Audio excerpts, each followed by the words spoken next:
پیارے نبی صلی اللہ علیہ وسلم نے ماہ رمضان کے آنے سے ایک دن پہلے خطبہ ارشاد فرمایا، اور حقیقت میں یہ خطبہ جو ہے آپ نے پورے رمضان مبارک کے فضائل اس خطبہ میں آپ نے بند کر دی ہے۔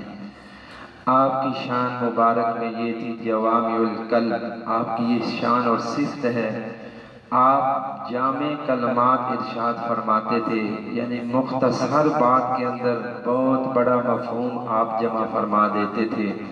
تو آپ نے صحابہ کی جماعت کو، جن کے صبح و شام ویسے ہی عبادات میں گزرتے تھے، اس کے باوجود رمضان مبارک کے فضائل آپ نے صحابہ کو بیان کیے، اور پھر رمضان کے سارے مہینے کی پھر مختلف عشر کے اعتبار سے بھی فضائل بیان فرمائے کہ اللہ کی طرف سے تمہارے اوپر ایک عظیم مہینہ آ رہا ہے، شہر مبارک، بڑا ہی برکت والا مہینہ ہے۔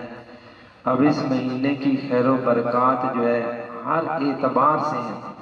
کل تھوڑی سی خیر و برکات عبادات کے حوالے سے عرض کی تھی کہ عبادات میں خیر و برکات ہمیں نظر آتی ہے کہ سارے دن میں ماشاءاللہ مسجد بھری ہوئی ہے، اور سارے لوگ جماعت سے نماز کا اہتمام کر رہے ہیں، قرآن پاک کی تلاوت کا اہتمام ہے، ذکر ہے، صدقہ خیرات ہے۔ یہ عبادت کے اعتبار سے اس مہینے کی برکات ہے۔ اللہ پاک اپنی رحمت سے ہر مسلمان اور ایمان والے کا دل عبادات کی طرف مائل کر دیتے ہیں۔ تو یہ رمضان تھوڑا سا اس پر آج گفتگو کرنے کہ ہم گزاریں کیسے۔ وقت تو گزر جاتا ہے، صبح شام کے ساتھ انسان کی ساری زندگی گزر جاتی ہے، روزانہ صبح ہوتی ہے، شام ہوتی ہے، عمر یوں ہی تمام ہو جاتی ہے، لیکن اس صبح شام کو اگر تھوڑا سا قیمتی بنا لیا جائے تو یہ پھر صبح شام ہماری گزرے گی نہیں، بلکہ بہت بڑی نفع والی بن جائے گی۔ اور اس کے نظام و اوقات ہوں، ٹائم ٹیبل انسان اپنی زندگی کا خصوصاً رمضان میں بنائے۔ سب سے پہلی چیز جو ہم اپنے لیے پابندی کریں وہ ہے باجماعت 5 نمازوں کا اہتمام، تکبیر اولیٰ کا اہتمام ہو۔ نماز تو ماشاءاللہ سب نے پڑھنی ہے، لیکن یہی نماز اگر باجماعت اور اہتمام کے ساتھ ہوگی تو یہ نور علی نور ہو جائے گی۔ دوسری چیز جس کا اہتمام ہے وہ ہے دن کا روزہ، فرض روزہ، اس کا پورا اہتمام ہو، سحری افطاری کے ساتھ، دعاؤں کے ساتھ روزے کا اختتام اور ابتدا ہو۔ تیسری چیز جس کا اہتمام کرنا ہے وہ ہے قیام اللیل۔ قیام اللیل سے مراد تراویح کی نماز ہے، تہجد کی نماز پیارے نبی کی ساری زندگی کی نماز ہے۔ تو تیسری جو اضافی عبادت رمضان کے مہینے میں وہ ہے تراویح کی عبادت۔ 2 عبادتیں اضافی ہیں، ایک دن کا روزہ اور رات کی تراویح۔ جب عید کے بعد آپ رات کو عشاء کے بعد تراویح نہیں پڑھ سکیں گے، ترتیب ہی نہیں ہے، لیکن تہجد آپ اس دن بھی پڑھ سکتے ہیں۔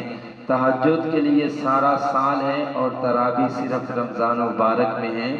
تو تیسری چیز ہے کہ رات کی تراویح کا اہتمام ہو، اور پھر صبح جب سحری کے لیے اٹھتے ہیں تھوڑا سا پہلے اٹھ جائیں۔ جہاں آپ سحری کے لیے اٹھ رہے ہیں 15-20 منٹ، آدھا گھنٹہ پہلے اٹھ جائیں۔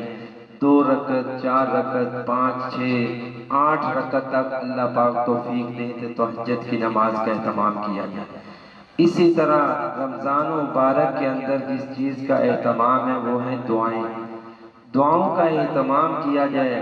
ویسے تو اللہ کی رحمت رات میں ہی تہجد کے وقت آسمان دنیا پر آواز لگتی ہے، حل من مستغفرین، ہے کوئی اللہ سے بخشش مانگنے والا کہ اللہ اس کی ساری خطاؤں کو معاف کر دے۔ یہ ہر روز رحمت کی طرف سے اللہ کی رحمت کی آواز آتی ہے، لیکن ماہ رمضان میں یہ رحمت کا سمندر جو ہے یہ ٹھاٹھے مارتا ہے، اور پیارے نبی نے فرمایا، آپ نے منبر پر قدم رکھتے ہوئے اس شخص کے لیے بد دعا کی کہ جو رمضان کا مہینہ اپنی زندگی میں پا لے، پھر وہ توبہ کر کے عبادات کر کے اللہ کو اگر راضی نہ کر پائے تو یہ شخص تباہ ہو جائے۔ یہ بد دعا کی پیارے نبی نے۔ اس لیے دوستو ہم اس بد دعا سے اپنے آپ کو بچائیں اور اللہ پاک کو راضی کرنے کا اہتمام کریں۔ جس کا بہت بڑا ذریعہ ہے دعا اور توبہ، اس کا اہتمام کیا جائے۔ اور پانچویں چیز ہے ذکر۔ ذکر جو ہے اس میں پھر بہت سارے اذکار ہیں، لیکن سب سے افضل ذکر یہ ہے کہ کلمہ طیبہ کا اہتمام ہو، تیسرے کلمے کا اہتمام ہو، اور درود پاک پیارے نبی صلی اللہ علیہ وسلم پر درود کی کثرت ہو۔ جو کلمہ طیبہ ہے لا الہ الا اللہ، ایک ضعیف حدیث میں آتا ہے فضیلت میں کہ جس شخص کے نامہ اعمال میں 70,000 دفعہ کلمہ طیبہ ہو جائے، کتنی تعداد میں؟ 70,000، مرتے ہی اللہ اس کو جنت نصیب فرما دیتے ہیں۔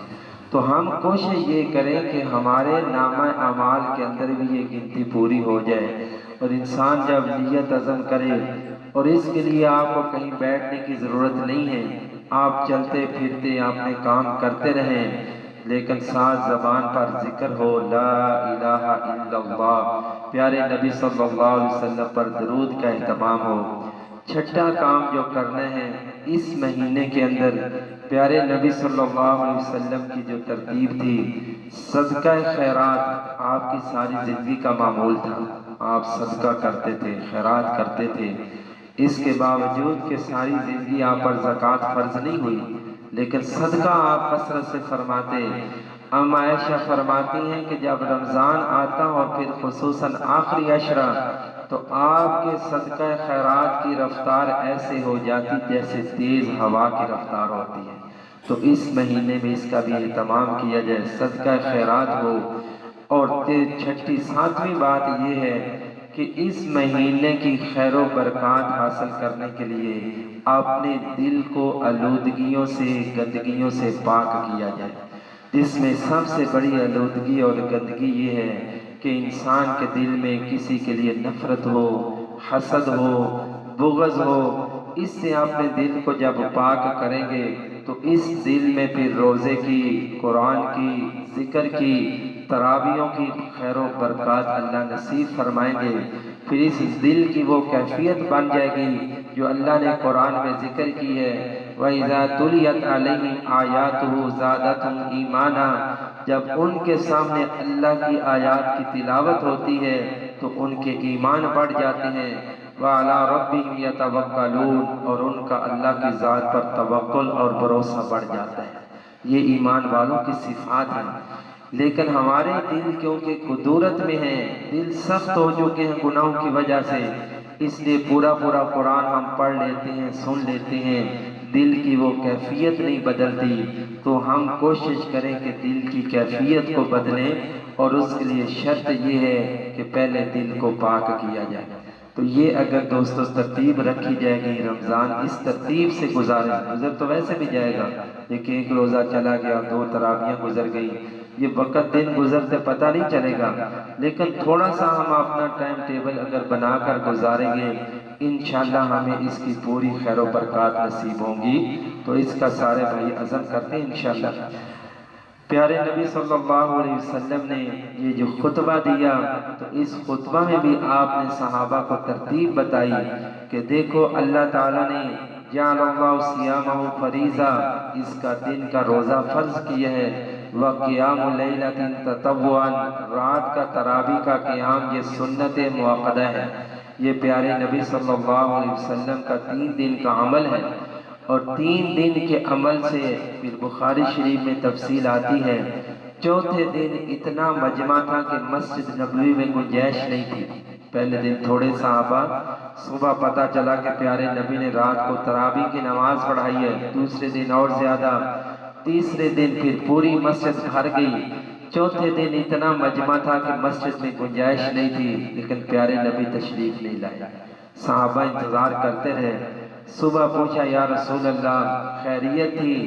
فرمایا میرے نہ آنے کی وجہ یہ تھی کہ یہ عمل اللہ کو اتنا پسند آیا ہے، مجھے خطرہ ہوا کہیں تمہارے اوپر فرض نہ کر دیا جائے، اس لیے کہ پیارے نبی کے زمانے میں تو احکام جاری تھے، فرض نہ کر دیا جائے اور پھر تم اس میں سستی اور کوتاہی کرو اور گناہگار ہو جاؤ۔